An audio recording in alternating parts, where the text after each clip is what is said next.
Morning साथी coaching centre में आपका स्वागत है। हम प्रायिकता पढ़ रहे हैं। प्रायिकता में कुछ क्वेश्चन बताए हुए थे, कुछ क्वेश्चन आज कर लेते हैं। ठीक है, पहला क्वेश्चन दिया हुआ है कि किसी व्यक्ति ने एक निर्माण कार्य का ठेका लिया। ठीक, ठेकेदार क्या करते हैं, कोई कार्य होता है तो उसका ठेका ले लेते हैं। हड़ताल होने की प्रायिकता 0.65 दिया हुआ है। मतलब अगर कोई काम का ठेका लिया गया, पब्लिक ना करने दे, ठीक, तो हड़ताल होने लगता है। वही कह रहा है हड़ताल होने की प्रायिकता 0.65 है। हड़ताल न होने तथा हड़ताल होने की दशा में, मतलब हड़ताल हो या न हो की दशा में निर्माण कार्य के समय अनुसार पूर्ण होने की प्रायिकताएं क्रमशः 0.80 तथा 0.32 है। निर्माण कार्य के समय अनुसार पूर्ण होने की प्रायिकता ज्ञात करनी है। मतलब ये कह रहा है कि अगर कोई ठेकेदार ठेका लिया किसी काम को कराने के लिए, तो उसमें हड़ताल होने की घटना जो दिया हुआ है प्रायिकता 0.65, मतलब उतना प्रायिकता है कि उतने समय तक हड़ताल हो सकता है। लेकिन उस काम को समय अनुसार पूरा करना है तो हड़ताल होने और न होने की दशा में भी समय अनुसार उस कार्य को पूरा करके देने की प्रायिकता हमको निकालना है, यही कह रहा है। ठीक है, हम लोग मान लेते हैं, माना हड़ताल, पहले मान लेते हैं समय अनुसार पूर्ण होने की। ठीक है, पहले हम लोग मान लेते हैं समय अनुसार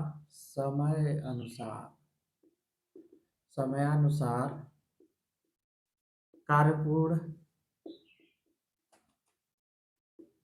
होने की घटना ए तथा हड़ताल होने की घटना बी है। ठीक, तो हड़ताल होने की घटना बी है तो हड़ताल होने की प्रायिकता क्या होगी, तो पीबी होगी। पीबी बराबर कितना होगा, 0.65। ये हड़ताल होगा तो इतना प्रायिकता। हड़ताल न होता तो हड़ताल न हो तो उसको बी डैश से दर्शाते हैं। ठीक है, बी डैश मतलब इसमें लिख सकते हैं हड़ताल ना हो तो उसको क्या करते हैं, बी डैश से, तो 1 माइनस लिख देंगे 6 5, कितना आएगा हमारा 5, और रुकिए घटा दे रहे हैं, ऐसे घटाएंगे तो गलती नहीं होगी आपकी। 5 हो जाएगा, 3 35 आएगा। ठीक, 0.35 ये हो जाएगा हमारा हड़ताल न होने की प्रायिकता।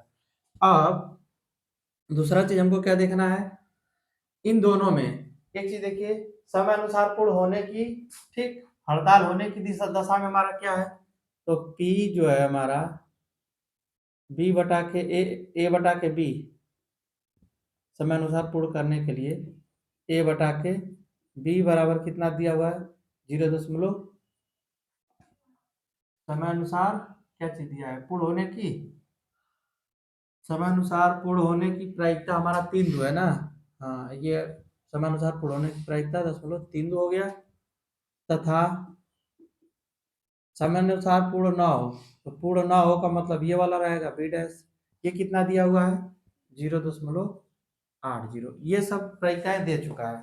ठीक, अब हमको क्या करना है, हड़ताल होने तथा हड़ताल होने या न होने और समानुसार पूर्ण होने की पूरी प्रायिकता हमको निकालनी है। तो जब पूरा प्रायिकता निकालना होता है तो क्या लिखते हैं, फॉर्मूला आप लोगों को याद है, क्या लिखा जाता है, पी ई बटा के पी बी हमको निकालना है, p b into p a बटा के बी प्लस, ये तो हड़ताल न होने के कारण, ठीक, ये हड़ताल न होने की घटना प्रायिकता हो जाएगी, मतलब समानुसार पूर्ण होने की। और अगला क्या है, पी बी, आगे हो जाएगा हमारा p b dash into p a बटा के बी डैश। सबका मान हम लोग निकाल चुके हैं, सबका मान रख दीजिए।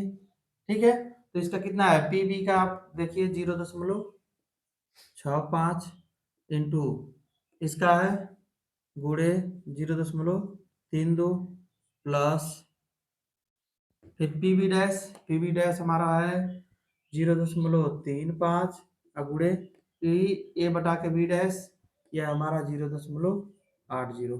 ठीक है, सबका गुणा करिए, कितना आ रहा है गुणा करने पे, क्या आ रहा है हमारा, चलिए गुणा कर लीजिए यहाँ पे, 65 गुड़े 32, 4 अंक पे हमको दशमलव लगा देना है। 2 पाँचे 10, 2 छक्का 12, 1 13, 3 पाँचे 15, 3 छक्का 18, 1 19, 0 5 3 8, 9 1 10, 1 1 2। ठीक, 4 अंक पे दशमलव लगा देंगे, हो जाएगा 0.2080 प्लस, इसको कर लीजिए, इसको तो ऐसे कर ले सकते हैं हम लोग, एक जीरो रख लीजिए, 8 पाँचे 40, 8 3 24, 3 27, यही आएगा 27 1 28, हाँ कितना हो जाएगा 28। ठीक, चलिए इस सबको जोड़ दीजिए, कितना होगा 0, फिर 8 से यहाँ होगा तो 8, और फिर 8, और फिर 2 2 4, यही हमारा आएगा, प्रायिकता माइनस नहीं है। ये हो जाएगी हमारी घटना, समय अनुसार कार्य को पूर्ण होने की प्रायिकता जो होगी हमारी यही होगी। इतना बात सबको समझ में आया? अगर ये आपको समझ में आ गया तो चलिए हम लोग अगला एक बहुत इंपॉर्टेंट क्वेश्चन हल करेंगे। ठीक है, देखिए क्वेश्चन, इस तरह का भी क्वेश्चन आपके एग्जाम में हो सकता है। ठीक है, इस तरह सारणी वाला है, आसान ना, बस एक साथ निकालने के लिए बोल दिया है। ये दिया हुआ है कि 4 डिब्बे, ये जो है डिब्बे हैं, 1 2 3 4 तो डिब्बे हैं, डिब्बे में रंगीन गेंदे निम्न सारणी में दर्शाए गए हैं। जैसे कि पहले वाले में 3 ठो काला है, 4 ठो सफेद है, 5 ठो लाल है, और 6 ठो नीला है, इस तरह दिया हुआ है। दूसरे वाले में भी, तीसरे में भी, चौथे में भी इस तरह ये सब दे दिया हुआ 4 डिब्बा में। ठीक, पूछा है कि एक डिब्बे को यादृच्छिया चुना गया। अभी 4 ठो डिब्बा है तो इसमें से कोई एक डिब्बा चुनने का पहले तरीका हमको निकालना होगा।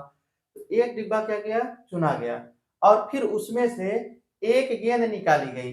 यदि गेंद का रंग काला है, निकाली गई गेंद काली हो, ठीक है, तो इसकी क्या प्रायिकता है कि गेंद डब्बा 3 से निकाली गई हो। मतलब हमको डब्बा 3 से हमको निकालने के लिए क्या बोला है, हमको प्रायिकता पूछा है कि काला गेंद निकालें ना, तो काला गेंद चुनने की प्रायिकता हम मान लेंगे क्या चीज है, घटना ए। ठीक, तो डब्बा जो हो उसमें से कैसा हो, E3 हमको ज्ञात करना है, यही समझ में आया। तीसरा E3 हम मान लेते हैं, पहले सबको माना जाए, ठीक है ना। तो चलिए हम लोग यहाँ पे मान लेते हैं, नहीं यही चलिए मानते हैं, माना डिब्बा, डिब्बो लिखे नहीं, चलो डिब्बा लिख देते हैं, डिब्बे लिख देते हैं, किसी वाली बात नहीं। डिब्बे के चुनने की घटना क्रमशः, कोई एक डब्बा चुना जाए, क्रमशः E1 E2 E3 E4, मतलब ये वाला जो रहेगा इसको हम लोग E1 ले लेंगे, ये वाले को E2, ये वाले को E3, और ये वाले को E4। ये डिब्बा चुनने का तरीका हो जाएगा। तथा एक काली गेंद हो, काली गेंद चुनने, चुने न लिखा गया ना, चुनने की घटना ए है। ठीक, हमने सब मान लिया। इतना सब करने के बाद अब हमको क्या करना है, अब पहले तो डब्बा चुना जाए कि कौन कौन सा डब्बा है, ठीक ना। तो उसकी प्रायिकता कितनी होगी डब्बा चुनने की। ठीक, तो हम लोग मान लेते हैं यहाँ पहले प्रायिकता E1, 4 ठो है, ठीक है, 4 डब्बा में से E1 चुनने की प्रायिकता क्या होगी, 1/4 होगी। कुल कुल जो घटना है, अगर इसको हम लोग बनाएंगे इस तरह करके सारणी में, तो होगा E1 E2 E3 E4। इसमें से एक के चुनने की प्रायिकता जो हमारी होगी, ये डिब्बा चुनने की समष्टि हो गई, तो इसमें से अगर E1 को चुना जाए तो 4 ठे में से E1 चुना जा रहा है, तो E1/4 होगा, तो E1 का ठो है, एक ठो है, कै ठो है, एक ठो, इसका 1/4 होगा। इसी तरह दूसरा को देखेंगे तो वो भी होगा ना। तो इस तरह हम लोग कर सकते हैं PE2 PE3 PE4, सबको चुनने की प्रायिकता जो होगी 1/4, ये डब्बा चुनने की प्रायिकता होगी, डब्बा चुनने की प्रायिकता 1/4। ठीक है, अब जो दूसरा कंडीशन है, हम लोग जब डिब्बा चुन लिए, अब इस डिब्बे में से एक काली गेंद निकाली जाए, क्या निकाली जाए, एक काली गेंद निकाली जाए। तो पहले डब्बा से काली गेंद निकालने की प्रायिकता कितनी होगी, तो पहले डब्बा में पहले कुल कितना है, सबको जोड़ लीजिए, कितना है, 4 3 7 5 12 6 18, टोटल इसमें 18 है, सबको जोड़ के लिख लीजिए। इसको जोड़ लीजिए, कितना है, ये तो हमको लगता है 8 है। फिर इसमें से कितना है, ये वाला तीसरा डब्बा में 3 3 6 1 7, इसमें पूरे 7 गेंद है, इसमें 4 3 7 1 8 8 5 13, पूरा हमने टोटल निकाल लिया। अब पहले वाले में से हम लोग चुनेंगे, क्या करेंगे, पहले वाले में से चुनेंगे तो उसकी क्या प्रायिकता होगी, इसको लिखा जाए, ठीक है। तो हम लोग जब पहले से काली गेंद चुनने की प्रायिकता यहाँ पे लिख देते हैं, काली गेंद चुनने की प्रायिकता, यही ना है, काली गेंद कितना बोला है जी, हाँ कहाँ गया, काला है, ठीक, काली चाहे काला, काली गेंद चुनने की प्रायिकता। तो डब्बा 1 से चुनेंगे, पहले E1 से चुनेंगे, तो हम लिख सकते हैं क्या चीज, ए बटा के E1, E1 से जो चुनेंगे, ये वाली काली गेंद की घटना है, E1 में से निकलेगा, तो E1 में कितना है काली गेंद, काली गेंद 3 ठो है, तो ये हो जाएगा 3 बटा के कितना, 18, सही है। दूसरा इसी तरह निकालेंगे, तो पी ए बटा के कितना हो जाएगा, E2, दूसरा वाला कितना था, 8, 8 में काला कितना है, तो 2 बटा के 8, ठीक। फिर पी E3 देखेंगे हम लोग, पी ए बटा के E3, ठीक, ये कितना होगा, ए बटा के E3 कितना है, 1/7 होगा, हाँ 1/7, सही है ना जी, देखते रहिएगा। और इसके बाद क्या है, अगला चुनेंगे हम लोग, तो पी, एक डब्बा और आ गया, ए बटा के E4, E4 कितना है, 13 है, 13 में काला कितना है, 4, 4 बटा के 13, सबका हमने निकाल लिया, ठीक है। अब सब निकाल लिए तो क्या किया जाएगा, इसका फार्मूला होता है, कौन सा नियम बोलते हैं उसको, बेज नियम, बेज नियम होता है हमारा, पी E3 निकालना है ना टोटल, मतलब डिब्बा जो कौन सा चुना गया हो, काला गेंद निकाले और वो डिब्बा कौन सा हो, E3 हो, E3 मतलब तीसरा डब्बा से निकाला गया हो, तीसरा डब्बा से निकाला जाएगा, तो हम लोग यहाँ पे क्या लिखते हैं, PE3, PE3 into p a बटा के E3, यही होता है। अब कुल के बटा के क्या लिखेंगे फार्मूला में, सब शुरू से लिखा जाएगा, PE1 इंटू पी ए बटा के E1 plus PE2 into p a बटा के E2 plus PE3 into p a बटा के E3 plus PE4 into p a बटा के E4, फार्मूला तो यही होगा ना जी, फार्मूला ही होगा, ठीक है। अब सबका मान रख के सब इधर का हम साफ कर देते हैं ताकि हमको आगे लगाने की जगह मिल जाए। चलिए, ऊपर कितना है, यहाँ पे E3 का मान कितना है, E3 हो चाहे E4 हो, सबका मान क्या है, ये वाला सब दिया हुआ है, सबका 1/4 है, तो यहाँ हो जाएगा 1/4, अब गुड़े ए बटा के E3 कितना है, ए बटा के E3 1/7 है, ठीक, कुल के बटा के E1 1/4, ए बटा के E1, ए बटा के E1 3/18 गुड़े 3/18 प्लस 1/4 गुड़े ए बटा के 2/8 है, प्लस फिर 1/4 गुड़े 1/7 प्लस 1/4 गुड़े 4/13, हमने सब लिख लिया हुआ है, ठीक, सारा सेटिंग हो गया। अब बस हमको क्या करना है, गुणा भाग करना है, तो हमारा आंसर आ जाएगा, तो इसको मिटा दे रहे हैं ताकि जगह हमको मिल जाए, ठीक है।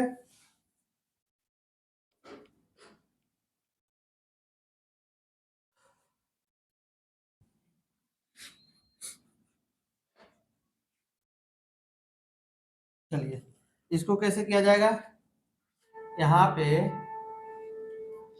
1/4 सब में है ना, तो 1/4 हम सब में से कॉमन ले लेंगे, तो यहाँ बचेगा हमारा 1/7, नीचे 1/4 ले लीजिए, तो बचेगा 3/18 प्लस 2/8 प्लस 1/7 प्लस 4/13, ठीक है, इतना 1/4 कट जाएगा, 1/7 है, इसको रख लीजिए इस तरह, इसका नीचे वाले को हल कर देंगे, नीचे वाले का लसा कितना आ रहा था, कितना आ रहा है, 336 आएगा, हम भी कर दें 18 8 7 13, चलिए 2 से करेंगे दोनों, 18 2 चौको 8 7 13, फिर 2 से 9, 2 7 13, फिर 2 से 9, 1 7 13, 3 से 3, 1 7 13, फिर 3 से 1, 1 7 13। अब ये तो 7 और 13 बनेगा, गुणा कर लीजिए, 8 हो जाएगा, 8 लिख 24, 24 3 72। पहले हम लोग लिख लेते हैं यहाँ पे 72, कहाँ तक आया 72, यहाँ तक, 9 8 72, 72 गुणे 7 गुणे 13, पहले इसका गुणा करके इसको कंप्लीट कर लिया जाए तब ना हो जाएगा कितना, 7 गुना के 14 और 7 7 49, 49 से 50, 504 गुणे 13, 13 का करेंगे तो कितना आएगा, 1 मिनट ही कटने लायक था, इसको और छोटा कर लेना चाहिए था हम लोग को, छोड़िए ज़्यादा बड़ा हो रहा है ना, इसको और छोटा कर लीजिए, पहले भिन्न का संख्या है तो इसको छोटा करके और छोटा कर देते हैं। इसको कितना कर देंगे, 3 छक्का 18, ये हो जाएगा 1/6 प्लस ये हो जाएगा 1/4, ये वाला 1/7, ये वाला प्लस 4/13। अब थोड़ा सा और छोटा आ जाएगा, तो अब बस हमको निकालना है 6 4 7 13, 7 13 तो कटेगा नहीं, खाली इसी का देखना होगा, 2 3 2 7 13, फिर 2 से कर लीजिए 3 1 7 13, 3 और 7 13, 7 13 का तो ऐसे ही हो जाएगा, 7 13 गुणा कर दीजिए, 3 चौको 12 गुणे 7 गुणे 13, चलिए 12 7 84 गुणे 13, 13 चौको 78 तक, 13 चौको 52 होता है जी, 13 चौको 52, 5 और 13 8 104, 5 104 5 करेंगे तो कितना होगा, 1092। चलिए ठीक है ना, ये 1/7 और नीचे हो गया हमारा 1092, इतना तक सही है, इसमें कोई दिक्कत नहीं है ना। चलिए अब क्या किया जाएगा, इसका भागा दिया जाएगा 6 का, उसके बाद गुणा करते चलेंगे, तो 6 का भागा इसमें दे दीजिए, देखिए कितना बार आ रहा है, कितना आ रहा है, 6 कम 6 4 9, 6 8 48, एक बचेगा, फिर 2, 6 दूना के 12, 182 आएगा यहाँ पे, ठीक, प्लस दूसरा करेंगे 4 से भाग दे देंगे तो हो जाएगा 4 दूना के 8,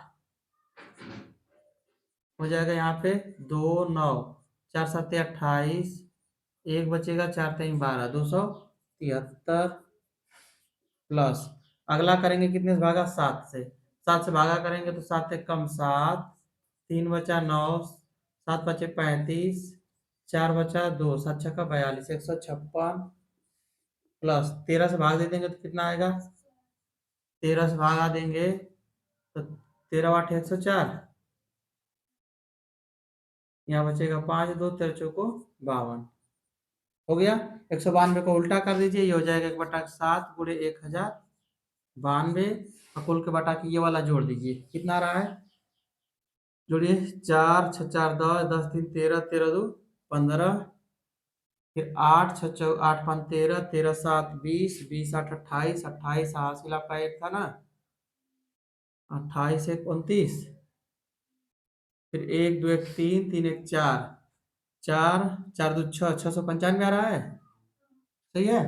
चलिए अब देखिए 7 से ये वाला कट रहा था ना, भाग दीजिए, कितना आया था 7 से काटे थे तो 100, हाँ 156, ऊपर हो जाएगा 156 बटा के 695, क्या ये कटने लायक है, देखिए 6 5 11, 11 1 12, ऊपर तो 3 से कट रहा है, नीचे 5 4 9, 9 6 15, 3 से कट रहा है ना, इसको काट देते हैं, जब छोटा हो जाएगा तो एक ही बार भाग दे दिया जाएगा, कितना होगा, 3 5 15, 3 गुना के 6, ऊपर हो गया 52 और नीचे भागा दे दीजिए, 3 गुना के 6, 3 तिली के 9, कहाँ 3 से कटा है, नहीं कट रहा है, हम गलत जोड़ दिए हैं, डायरेक्ट भाग दे दीजिए,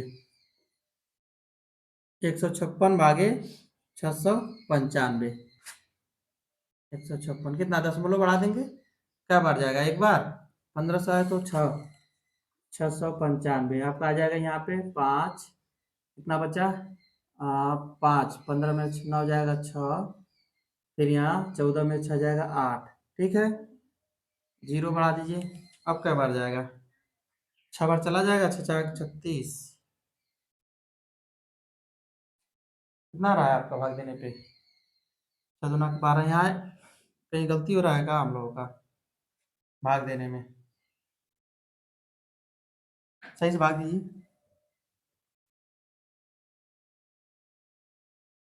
6 9 6 15 5 20 नहीं, ये तो कट नहीं रहा था, 2 से कटेगा। नहीं, 2 से भी नहीं कटेगा।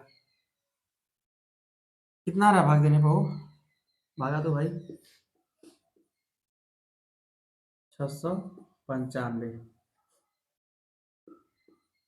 6 × 12 65।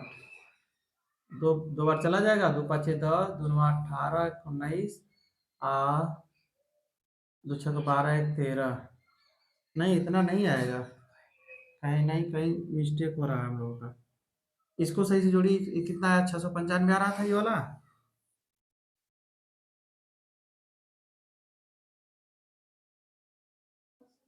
इसको जोड़ने पे अच्छा, ऊपर का रुकिए, जोड़ा जाए फिर से। कहाँ जोड़े हम लोग? यही गलती हुआ होगा हमको लगता है। 3 2 5, 6 5 11, 11 4 15। इसको जोड़ो। हाँ, ऊपर वाला, ऊपर वाला। 4 6 4 10, 10 3 13, 13 2 15। तो भैया 15 को 5, 8 5 13, 13 7 कितना होगा? 695 सही है। तब क्या दिक्कत हो रहा है भाई? अच्छा, इसका इसमें भागा दो तो। इसको भागा देके तब कर लेते हैं हम लोग। 1092 भागे 695। एक बार जाएगा। कितना आएगा? 12 में 7। क्या चीज? सही है। आ, 8। 18 में से 9 जाएगा 9। यहाँ हमारा 9 में से 3। ठीक है। दशमलव बढ़ा लीजिए। 6 5 30, 6 6 36, 6 बार जाएगा। 6 5 30, 6 9 54, 54, 3 आपका हो जाएगा 57। 5 6 36, 5 6 5 11, इतना 6 बार नहीं, 5 बार जाएगा। 5 5 25, 5 9 45, 2 47, 5 6 30, 30 4 34 हो जाएगा। 5 6 16 में 6 7 जाएगा। 9 8 में से जाएगा 4, कट गया। और कई बार ले जाएगा? एक बार और ले जाए। चलिए, अब कई बार जाएगा? 7 बार। 7 5 35, 3 7 9 63, 63 3 66, 7 6 42, 42 6 48। कितना बचा जी? यहाँ पे बचेगा 5। 14 में 6 जाएगा 8, इधर कट जाएगा। चलिए, 2 अंक तक रहने देते हैं। ऊपर कितना आ गया हमारा? 1.57 बटा के 7 बचेगा। ठीक है। इसका तो आ गया हमारा वही। अब इसमें भाग दे दीजिए। 7 दूना 14। इसको रोकिए तो थोड़ा सा, फिर से इसको देखा जाए यहाँ से। चलिए, देखिए मिल गया। यहीं पे गलती हुआ है हम लोगों का। यहाँ जो है भाग दे के जब लिख रहे थे तो 1092 में 13 का भाग देंगे तो यहाँ 4 का क्या होगा? गुणा होगा ना यहाँ पे। हम लोग यहाँ पे गुणा नहीं किए थे, इसी वजह से हम लोगों का कब का नहीं आ रहा था। तो इतना बड़ा क्वेश्चन है ना, तो थोड़ा सा बड़े कैलकुलेशन के लिए थोड़ा सावधानी बरतनी जरूरी होती है। अब देखिए यहाँ पे कितना होगा। हम उल्टा लिख दे रहे हैं तब तक। अब नीचे ये हो गया हमारा 182 प्लस 273 प्लस 156 प्लस ये हो जाएगा 4 चौको 16 और 4 8 32, 1 33। ठीक है। अब जोड़िए कितना आ रहा है। अब जोड़ के बताइए, अब सही आएगा। इसको काट दीजिए, ऊपर हो जाएगा 156। थोड़ा सा मिस्टेक हुआ है खाली। इसको जोड़िए, कितना आ रहा है? फटाफट जोड़िए। 900, 947 हो रहा है। 6 6 12, 12 3 15, 2 17, 3 6 5 3 8, 8 8 7 15, 15 15 8, 8 5 13 23, और 23 और हासिल कितना बचा है? 23 2 23 एक 24। फिर हो जाएगा 2 3 1 4, 4 2 6, 6 1 7, 7 2 9। हो गया। अब भागा दे दीजिए, अब आ जाएगा। अब भागा दीजिए आराम से। ठीक है। दशमलव बढ़ा दीजिए। 0 947 एक बार जाएगा। 947, 3 बचेगा आपका। 6 5 में से जाएगा 1, फिर यहाँ 15, 15 में से हो जाएगा 6। ठीक है, 0 बढ़ा लीजिए।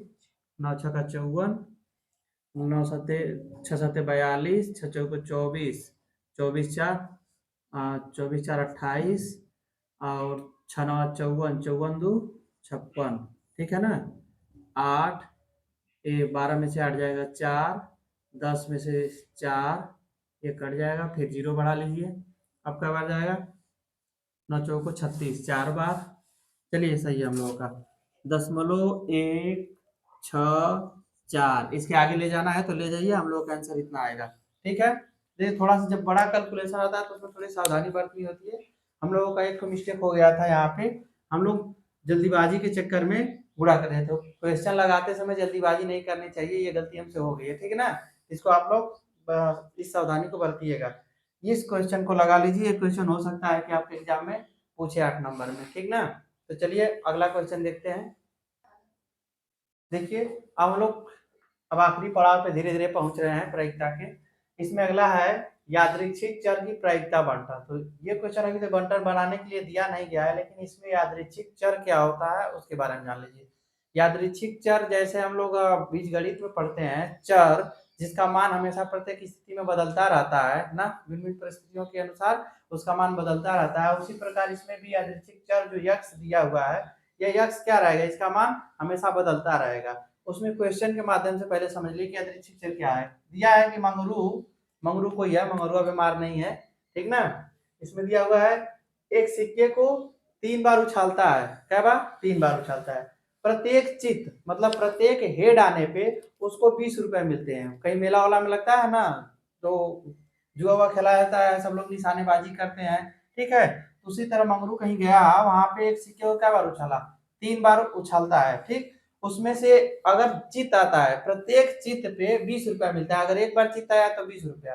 अगर वहीं पे दिया है प्रत्येक पट के लिए अगर उल्टा आ गया, उसका टेल आया, तो उसके लिए उसको 2 रुपए कटवाने पड़ते हैं। मतलब जितना रुपया उसको मिला था उसमें से 2 रुपया देना पड़ जाएगा उसको।